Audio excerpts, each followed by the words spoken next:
Hi friends, എല്ലാവർക്കും നമസ്കാരം. Welcome to my channel.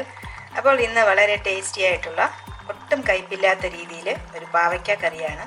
അപ്പോൾ എങ്ങനെയാണ് അതുണ്ടാക്കുന്നത് നോക്കാം. ചാനൽ എല്ലാവരും സബ്സ്ക്രൈബ് ചെയ്യണം, സപ്പോർട്ട് ചെയ്യണം. ബെല്ലൈക്കൺ കൂടെ ഒന്ന് പ്രസ് ചെയ്യണം. അതിൽ ഓൾ ഓപ്ഷൻ തിരഞ്ഞെടുക്കണം.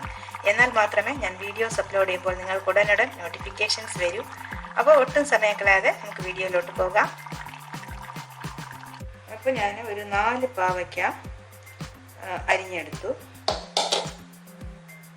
ഇതും കൂടെ ചേർത്തിട്ടാണ് 4 എണ്ണം. ഈ ഉള്ളിലുള്ള കുരുവൊക്കെ നമുക്ക് കളയാം. അതുപോലെ ഞാനിത് കഴുകി എടുത്തതിന് ശേഷമാണ് അരിയുന്നത്. ഇപ്പോൾ അരിയുന്ന കാര്യമൊക്കെ ജസ്റ്റ് അങ്ങ് പറഞ്ഞു പോയാൽ മതി. പക്ഷെ കുക്കിങ്ങൊക്കെ പുതിയതായിട്ട് തുടങ്ങുന്ന കുട്ടികൾക്ക് ഇതൊക്കെ പരിചയം കാണില്ല. അങ്ങനെയുള്ളവർക്ക് വേണ്ടിയാണ് കുറച്ച് ഡീറ്റെയിൽ ആയി പറയുന്നത്. അപ്പം എൻ്റെ ഏജ് ഗ്രൂപ്പിലുള്ളവർക്കും കുറേ കാലമായിട്ട് കുക്കിങ്ങൊക്കെ ചെയ്യുന്നവർക്കെല്ലാം അറിയാമായിരിക്കും. പക്ഷേ ഇപ്പോഴത്തെ കൊച്ചു കുട്ടികൾക്ക് ഇപ്പോൾ കുക്കിങ്ങൊക്കെ തുടങ്ങി വരുന്നവർക്ക് ഇതൊക്കെ അറിയില്ല. അങ്ങനെയുള്ളവർക്ക് വേണ്ടിയാണ് ഡീറ്റെയിൽ ആയി പറയുന്നത്. അപ്പോൾ പാവയ്ക്ക അതുപോലെ സെലക്ട് ചെയ്യുമ്പോൾ കുറച്ച് വൈറ്റ് കളർ ഉള്ള പാവയ്ക്കയാണെങ്കിൽ കുറച്ച് കയ്പ്പ് കുറവായിരിക്കും. ആ ഗ്രീൻ കളറിലുള്ള പാവയ്ക്കയ്ക്ക് നല്ല കയ്പ്പായിരിക്കും. അപ്പോൾ കയ്പ്പ് കുറവായിട്ടുള്ളതാണ് പൊതുവെ എല്ലാവർക്കും ഇഷ്ടം.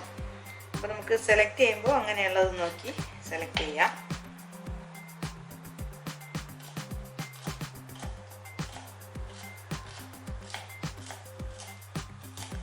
അപ്പോൾ ഇനി നമുക്കൊരു പാൻ അടുപ്പത്ത് വയ്ക്കാം. അത് ചൂടാവുമ്പോൾ എണ്ണ ഒഴിച്ചു കൊടുക്കാം. ഒരു 3 ടേബിൾ സ്പൂൺ എണ്ണ ഒഴിച്ചു. കടുകിട്ട് കൊടുക്കാം.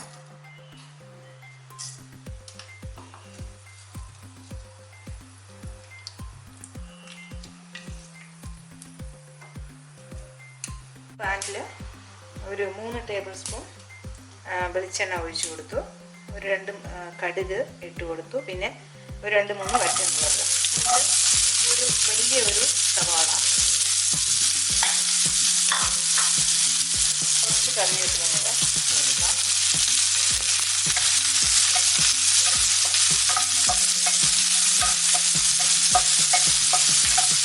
സവാള ചെറുതായിട്ടൊന്ന് വാടുമ്പോൾ നമുക്ക് ഈ അരിഞ്ഞു വെച്ചിരിക്കുന്ന പാവയ്ക്ക ചേർത്ത് കൊടുക്കാം.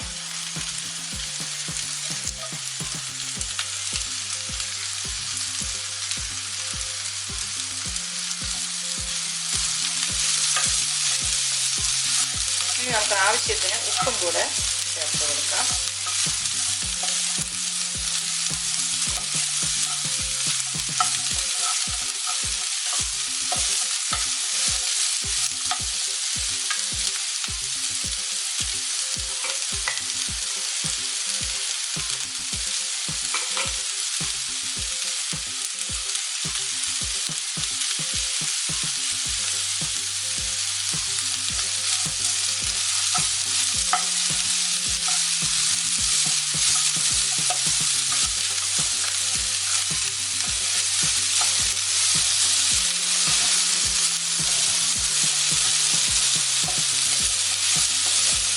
അപ്പോൾ ഈ ഒരു സ്റ്റേജ് ആയിട്ടുണ്ട്.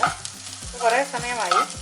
അപ്പോൾ ഞാൻ ആദ്യം ഒരു 1-2 മിനിറ്റ് അടച്ച് വെച്ചിട്ടുണ്ടായിരുന്നു. പിന്നെ ഞാൻ അടപ്പ് എടുത്തിട്ട് ഒരു 2 ടേബിൾ സ്പൂൺ വെളിച്ചെണ്ണ കൂടെ ഒഴിച്ചു കൊടുത്തു.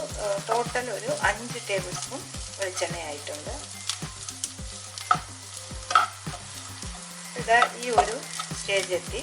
ഇനി നമുക്ക് ഇതിൽ പൊടികൾ ചേർത്ത് കൊടുക്കാം. ഒരു ടേബിൾ സ്പൂൺ ഇതിൽ മുളക് പൊടി,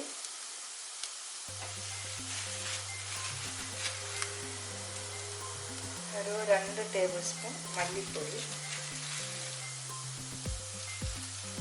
ഇനി ഒരല്പം മഞ്ഞൾപ്പൊടി കൂടെ ചേർത്ത് കൊടുക്കാം. മഞ്ഞൾപ്പൊടി കുറച്ച് മതി, ഒരു 1/4 ടീസ്പൂൺ മഞ്ഞൾപ്പൊടി മതിയാകും. എന്നിട്ട് ഇത് ലോ ഫ്ലെയിമിൽ വെക്കണം ഈ പൊടി ചേർക്കുമ്പോൾ. പിന്നെ നമുക്കിനി ഇതിൽ പുളിയും ഉപ്പുമൊക്കെ ചേർത്ത് കൊടുക്കണം. പുളി ഒരു നാരങ്ങയുടെ. അപ്പോൾ നമ്മൾ പൊടികൾ ചേർത്ത് കൊടുത്തു. മല്ലിപ്പൊടി, മുളക് പൊടി, ഒരല്പം മഞ്ഞൾപ്പൊടിയും ചേർത്ത് കൊടുത്തു. ഇനി നമുക്ക് പുളി ചേർത്ത് കൊടുക്കാം.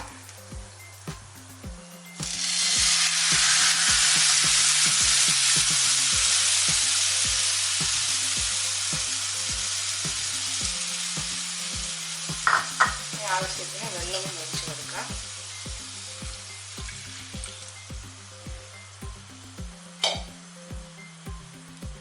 ഇനി നമ്മൾ ഈ ഒരു പീസ് ശർക്കര ഇതും കൂടെ ചേർത്ത് കൊടുക്കാം. വേണമെങ്കിൽ പൊടിച്ച് ചേർക്കാം.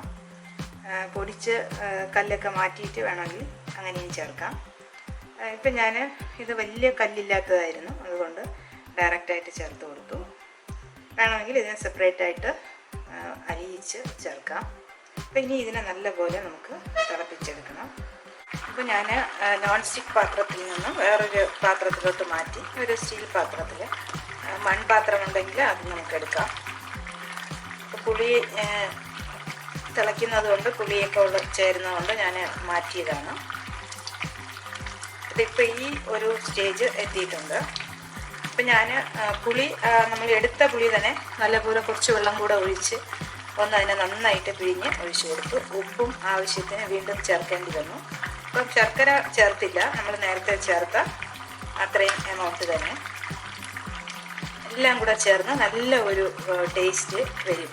അപ്പോൾ നമുക്ക് ടേസ്റ്റ് ചെയ്ത് നോക്കുമ്പോൾ നമുക്ക് മനസ്സിലാക്കാൻ പറ്റും, നല്ല ഒരു ടേസ്റ്റ്, കയ്പ്പ് കാണില്ല. അപ്പോൾ ഇപ്പോൾ ഈ ഒരു സ്റ്റേജ് എത്തിയിട്ടുണ്ട്. അപ്പോൾ ഈ ഒരു സ്റ്റേജ് മതിയെങ്കിൽ ചോറിൽ ഒഴിച്ച് കഴിക്കാൻ ഇത്രയും ഒരു ജ്യൂസായിട്ട് വേണമെങ്കിൽ ഇപ്പോൾ നമുക്ക് ഓഫ് ചെയ്യാം. കാരണം ഇത് ഇപ്പോൾ നന്നായിട്ട് തിളച്ചിട്ടുണ്ട്.